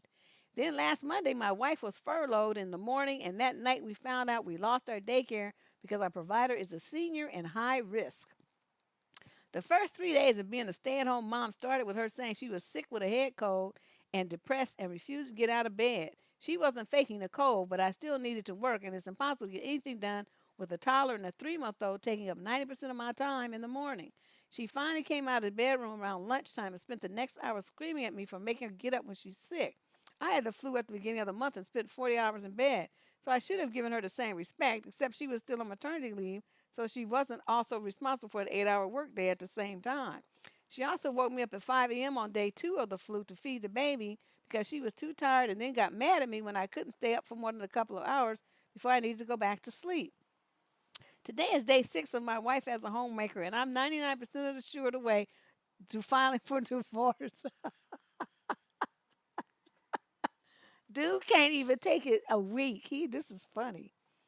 She says she didn't sign up to be a stay at home mom and she's not going to do this for months. I'm being made to think this is a crazy request. Colon. I work in my home office from 8 to 5 or 9 to 5 each day, depending on early calls. She takes care of the kids during that time. If I have free time, I'll help out, and I'm planning my lunch break so I can put the 2 year old down for her nap. At 5, I stop working and we share responsibilities. She says if I'm not helping from 8 to 5, then she's not helping from 5 until the next morning because I'm apparently not doing enough at night, and this is how she's going to punish me. I asked for a list of things I need to do, and she says she shouldn't have to make one for me, and that's the problem. Okay, generally she takes the baby and I take the toddler and I cook our dinner. By 8:30 to 9, we're usually done eating and light cleaning, so I want to relax with video games or something for an hour, but that just gets me in trouble because the house must be spotless every day. On top of all this, she's refusing to contribute to our household bills, and I'm almost broke at this point. We've been fighting about this forever, and now she's using her furlough as a new excuse. Between the state unemployment and her stimulus bill, she'll be making full pay every week, plus the one time stimulus check. I'm not allowed to, quote, take her money, which means I run about $1,000 deficit every month. If I catch her in a good mood, I can convince her to put about 75% of what's fair into our joint account. This is after an 18-month stretch where I contributed almost nothing. No, where she contributed almost nothing, and I ran out of money and ran up credit card debt. Oh, and she's abusing Sudafed and snorting Adderall during the day and mixing booze and Xanax at night. She says she has PBD but won't go to therapy, so at this point she's just a convenient way out of a fight when she goes too far. How do I get out of this pandemic? Or do I just have to suck it up and eat shit for a while and drop the papers as soon as the stay at home order gets lifted? I would say that's what you're going to have to do. And you know what? Once you do that, make her ass pay child support. And then you hire a nanny or, some little something, some situation where you have care at the house for the two little kids because they're very, very small, 2 and 3 months. I mean, are you kidding me right now? And she, with her, they're going to do drug testing. And they're going to find out that she got all them drugs in her system. And you going to get custody. And she going to have to pay child support. And then you could say, well, I don't think she should have custody, visitation alone with them. She needs supervised visits. So then she going to have to pay for supervised visit. And they're going to blood test her ass every month. And so that's going to help fix that problem. And then by her having to pay child support, all that money, because, technically while y'all married, that's community property. Half of what's yours is hers, and half of what's hers is yours. So she's simply talking about the quote, my money. No, bitch, half of that shit is mine. That's what you should have told her. This is a community property state. So you don't have no right to be talking about that's your money. You better pay these fucking bills. Otherwise, the license is going to be off and this and that and blah, blah, blah. Because I'm not doing it. You going to do it. I wouldn't be doing shit. I wouldn't be buying no food. I wouldn't do nothing. How many bills do people have anyway? I have a really low key lifestyle, but I'm thinking I'm gonna have to buy another car because my car is 15 years old now, 16 something. It's old. Runs great though, but it's starting to where it's gonna be needing like major repairs, and I'm looking at it and I'm thinking about a car note, and I feel like self hyperventilating. I just don't want to do it, but I guess I'm gonna have to. Oh, if somebody listening to this has a good idea of a way for me to get a nice car, relatively new, inexpensively, please drop me a line to depsterism@gmail.com and let me know what the tip is because I will follow your instructions. I'm trying to figure out how to do this with as minimal investment as possible. So, yeah, poor dude. That's going to be my suggestion for you. I know that's going to be hard, but this lady is not cut out. I'm trying to figure out why she even had kids. Parking them at a daycare. I mean, that's cute and everything, but that's not, that's not realistic to think that that's always gonna be the case. Well, I don't know anything about an auction. That's why I said send me the information on an email to explain it to me because I don't, you know, I can't read it right now. All right, question number 16, female, 46 to 55 in the UK. The 16 out of 20, so we're getting closer, people. We're getting closer. My husband got a tattoo done 4 years after we were together with my name and two hearts on his arm. Hmm. We've been together for 28 years now, and it's faded. You can see the hearts, but not really see my name. He never got it renewed, even though I have asked him why he didn't. He never gave me a proper answer, only that all tattoos fade, and he knows it's there and it's for him only. He asked where my tattoo is with his name on it. I never got one done with his, so I didn't want to. I never asked him to get my name put on his arm anyway. I have two tattoos. I got them renewed because the color had faded, and I had told him when they fade, that's what you can do. He feels like he doesn't want anyone to see it now, and he's happy it's faded. No, she says, I feel he doesn't. And he does not love me enough to have got it done again. Also, he once said that he would like one day to renew our marriage vows when we get to 10 years, but he never did. He said because of the way we have been, I assume he means all the arguing we have been over the years and me catching him watching corn and on dating sites. It would have been nice if he had got the cat tattoo done or wanted to get the vows done again just to show me he still loved me, but I think deep down, I don't know if I could have done the vows because of all the things he has done and said to me. To me, that means his love has changed so much towards me, and now I'm wondering if we should even stay together. I put up with a lot, and him saying stuff about me like I once asked him if he had a photo in his wallet of me, and he's answered, unfortunately, I do. And then said he didn't mean to say that, but the damage was done. He once said, have I thought of becoming a mail order bride? Have I talked to the wall yet when I was on antidepressants? And he said, I have a little brain. Oh my God, this guy is abusive. I knew, no, as soon as I married him, he changed. And this has been the biggest mistake of my life when I got married to him. We were engaged for 4 years before we got married. It was after this that he changed. He denies it, though. I suppose I want to see how committed he is to me, but he's proven he isn't, and going on dating sites should have told me. Okay, so what's the question here? I see a bunch of statements. I don't see no question. But I'm going to tell you this. No, it's not over tattoos. It's deeper than that. The tattoos are to her a symbol, a visual representation of his devotion to her. That's what that is. It's something she can see. But lady, you're looking at the tattoo. You need to be looking at how he's talking to you, and you need to be looking at how he's treating you. And fuck a tattoo. And also fuck renewing marriage vows. What would you care about renewing some vows for to a marriage to somebody who's an idiot and a narc? He calls you all kind of names. He talks to you horribly. He puts you down. He cheats on you, and then you know you say it makes you feel like you're unloved and all that. So I mean, why would you want to renew vows to someone like that? So I'm not really understanding what it is you trying to get at here. But whatever it is, you need to get your head on straight. The only thing that you need to be doing is figuring out how to get a divorce. That's what you need to be doing. You knew as soon as you married him that he changed and that was the biggest mistake of your life. That's when you should have filed for divorce. You could have gotten an annulment at that point. Because a lot of dudes do that, the narcs, because they feel like they own you now, that they got you now. So all the nice things that they used to do and say to you and stuff, they don't have to do it anymore. And that's how, they feel like you're trapped. Okay, wait a minute. I put one page back too much. Okay, here we go. Question number 17.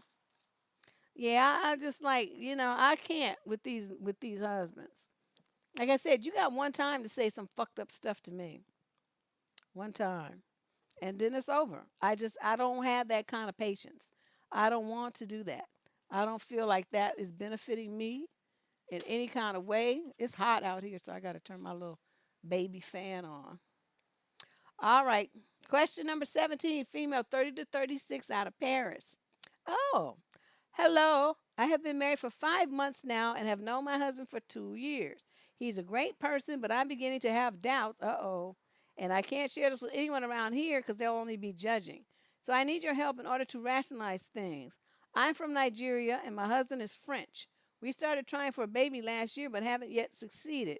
Tests show that we are both okay. I started taking some meds my doctor prescribed. These were to stimulate my body, and although I'm not a medicine person, I took these drugs. But on several occasions during my ovulation period, my husband becomes depressed about his job, and although the doctor says it's the best time to do things, we end up doing nothing. Even when I try to make the move because I really want a child, as a woman, I know I have these windows every month, and he knows that too, but he refuses because he's not in the mood. It's upsetting to take these body altering drugs and have him decide out of the blue that he's too sad about his job to have eggplant. I told him I wasn't happy about this. If I take the drugs and nothing happens, it's sad enough, and him not doing the needful by putting aside his work problems for this plan we have to build a family is not encouraging. He says he can't help how he feels. I've asked him to see a psychologist, but he says he only wants to be transferred from his work, and that's the only solution. He then insists I make an appointment with the doctor for artificial insemination. We were to do this in April, but due to the ongoing crisis, this was postponed and has been locked up isn't changing the issues. I see people post about how their husbands and boyfriends are too demanding on eggplant, and I begin to wonder if my marriage is normal. We're supposed to be trying for a baby, but only have eggplant once in 6 weeks. What? Is this normal? And they're newlyweds? What should I do? I'm 35 years old and I don't really have all the time in the world, but I can't point this out to my husband as he isn't responsible for me getting married late. Kindly advise, please. Yes, he is. You've been dating him for 2 years. He could have married you 2 years earlier. That's his fault. I'm not letting him off the hook that easy. But don't you think it's kind of suspicious that he's like all tired of stuff on the days when you're ovulating, when it could be the days when you could actually conceive? Don't you see like a pattern here? That means he doesn't really want a child. He's just afraid to admit it because you want one so badly. He got married to you with, talking all that smack that you wanted to hear about wanting a family and all this stuff. He said he agreed with you because it was a way to get you tied to him. But now that it comes time to put, the foot to the metal, he got all these excuses. So you have a decision to make. If you really want a child, you really want a child, you can have one. Just don't sound like you're going to be having it with him. So you got to think about what you're going to do. You're going to go to the bank. You're going to get you another man. Or you're going to get a divorce and get you another man. Those are your three options. Or you could adopt. But it sounds like you want to, have the whole pregnancy experience and all of that. I just say, if I could just have a way to just not have that part and just have the baby just magically like dunky dunky dunk just appear, bingo. That's the best way. But this is very sad, but it just sounds like you got bamboozled. He's using that as an excuse. It doesn't sound like he really wants to have a baby. I'm just feeling like once he gets transferred to somewhere else, it's going to be some other excuse. Well, it's too new. I have to work overtime. I just have to prove myself. I have to make probation. There's going to be some other excuse because he's not really feeling it. I mean, a man who really wanted a family, he would be like, okay, I'm exhausted. I'm just going to lay here. So you do what you need to do so we can get this baby show on the road. Okay. I've known dudes say stuff like that. The wives, women talk like that. And the dudes, they're exhausted. They're tired from their work. But they know this is an important goal for them as a couple, and they knew they have to do their part. And so they do, but just not like, very aggressively. They just do it. And so then the woman gets pregnant and they have a kid. So it's, but he's not trying to do that. That's why I said she's going to have to, make a decision. Either she's going to have the baby, artificially and probably be a single mom. Thanks, Leah. Or just get a divorce and marry somebody else and have a baby with him. 35 is not that old. You can do it. Question number 18, female 30 to 36 out of Minneapolis. My in-laws will only refer to my husband and I's house as their son's house only, even when they talk to me. We bought this house 3 years after we got together, so it's very much our house. They include both their daughter's and boyfriend's name when they are referring to their house. We are married. Why is it only his house? It hurts my feelings and makes me feel inadequate. Why don't I deserve to be included? Oh, my God. I don't refer to his in-laws' house as her husband's house only. I treat others how I want to be treated, and I have regards for other people's feelings. It wasn't this bad before we got married. My husband is too scared to stand up to his parents because they are so manipulative and don't respect him either. They show up whenever they feel like it and have no boundaries. You can't have family gatherings because it's too embarrassing. They try to control everything. We eloped because of this issue. His sister moved as far away as she could to the coast to get away. They make horrible decisions and criticize our decision making abilities. They used to travel before the COVID-19 outbreak, but now they're around 24/7. My sister in law had to make her wedding a surprise for her parents and pretend it was a surprise birthday party for her fiance. My husband is always having to apologize on their behalf. My parents are extremely uncomfortable around them also. They are ruining our relationships with everyone. They don't label our pets with his or ours. They just use the pet's name, and we bought the house 3 years after we were together. They make everything pretty much sound like theirs, even though it's not. My husband is almost 40, and they act like we're completely helpless when in fact we are very independent. Why do people enjoy singling others out? They enjoy singling you out because you guys are pussies. You weak and spineless and just simps and just all them things. How you gonna have some bitch coming up in your house and telling you what to do in your house? I wish I could meet that woman. Cause trust me, she ain't been born yet. Ain't nobody coming up in my house telling me shit. So something wrong with you. Your husband is weak, and something's wrong with both of y'all. Both of y'all are weak as hell. How you gonna be sitting up there having your feelings all hurt because some bitch is trying to get at your goat and say, well, my son's house, my son's house, my son's house. I say, yeah, well, your husband's house where you park your fat ass. So, I mean, what's the difference? At least on this one, I work. So every time it went into this bitch, I put in half. So this is my house too. But in your case, since you like to do it that way, we're gonna say your husband's house, and we're gonna say my husband's house. But what difference does it make what she says with words? Does that change the financial status of your situation? Does that put her name on the mortgage? That just take your name off the mortgage? I mean, your name's on the deed, right? Why the fuck do you care what this bitch says? And this thing about letting her, like, just coming in out your house, you're supposed to put boundaries up. You say, look, I'm tired of you coming to you could just come in and out of my house whenever you want to. You gonna come when we invite you. See, any other time you show up in here, I'm not letting you in. Because I want to have private time with my husband. And I can't do that, run around the house naked and stuff like that, with your ass is sitting up here watching every goddamn thing. Take your ass to your house. That's what you need to do. Why you're a grown woman? Why can't you talk to her like you're a grown woman? You sitting up there being all wussy and wimpy. You better check this bitch. This is gonna make no damn sense to be acting all scared and talking about your husband is scared. Ugh, how could you marry somebody who's scared of his own parents? I'd be throwing up. Everybody avoiding them instead of everybody getting in their face checking them. She wouldn't want me to be his wife. Whew. Can you imagine the blowback there would be of her hair? It would be like when I got finished unleashing my tirade.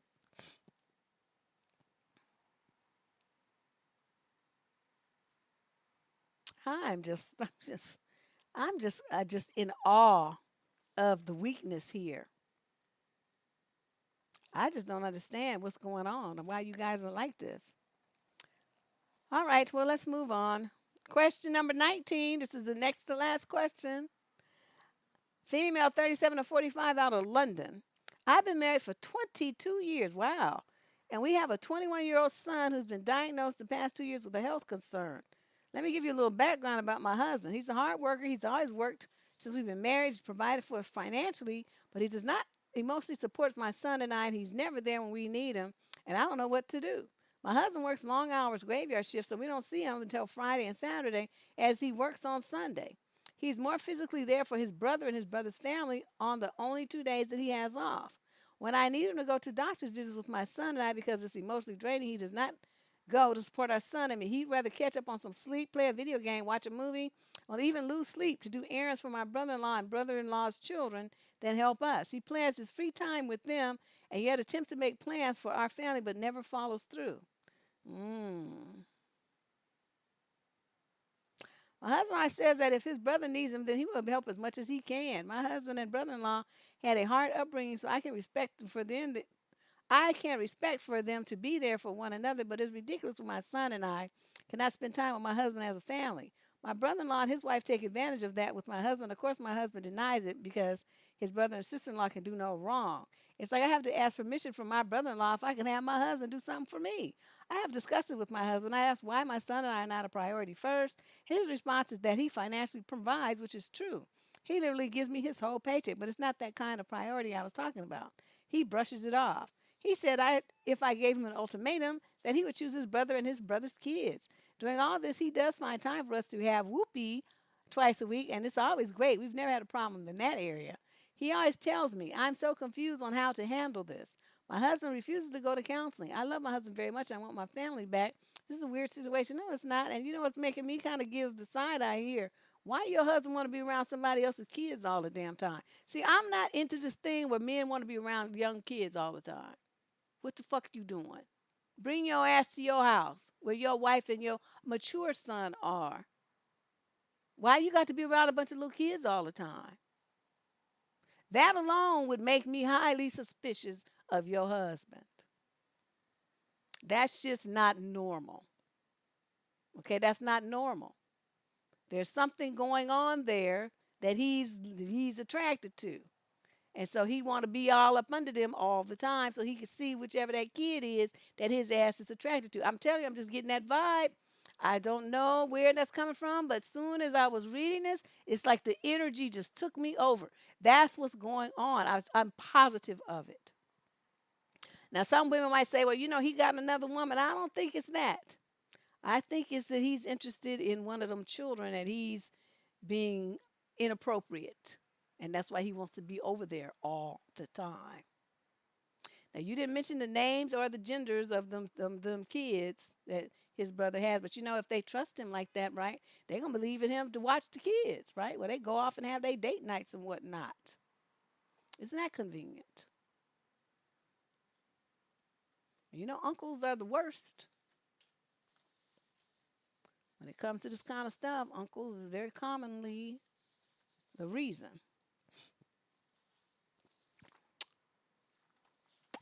So, lady, your marriage, I hate to tell you this, because I know it's not what you want to hear, but it takes two people to make a marriage. Your husband has no interest in giving you what it is that you want.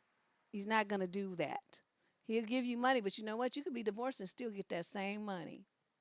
So if I were you, I would get a divorce, and then I would tap his ass because, you're going to have to pay spousal support. And I don't know here what you keep the kid on his health insurance until they, 25 or something? So your son's only 21. He already got health concerns, so that might be more of an issue. You have to pay health insurance premiums for the kid, for the son. And you might decide that you actually come out better by doing that than, yeah. Well, he didn't say what the gender was of the children. She just said children, his brother's children. She never said what gender they were. So, we don't know that. Because, these dudes, some of them like boys. So we don't know that part. But I'm just telling you, it's just a sixth sense I got. There's something very worrisome about this. It's unhealthy and it's not normal. It's not normal. It's not normal for a guy to have this kind of attitude about some other person's kids. That's just not. Nope. Nope. Nope. Nope. Nope. So yeah, lady, it's a weird situation. I think you understand that. You danced around it, but you kept referring back to how he's just so devoted to these kids. You mentioned that several times. So I think you have the same feelings about this that I do. You just afraid to acknowledge it because you're too close to the situation. It would be too horrific for you to want to believe that about the man that you've been married to all this time. But, facts don't change because you don't like them. All right, our final letter of the day. Question number 20, female 21 to 26 out of Oregon. So let me give you a little context. I live with my parents since they agreed to pay for my schooling as long as I didn't move out. They're helicopter parents and even went so far as to buy me a car as a bribe to stay local for college. Wow, they're very manipulative. I work part-time as a ride operator at a theme park centered around Plastic brick toys. Okay, Lego land, but she just didn't want to say. And while I don't make nearly enough to be able to move out on this salary, I'm putting nearly all of it away into savings so I can move out. My parents have always been very overbearing, going as far as demand access to my bank account so they can, quote, monitor my spending. When I first opened my account at 18, I asked the banker if they would be able to take money out, and she assured me that they would only be able to put money in.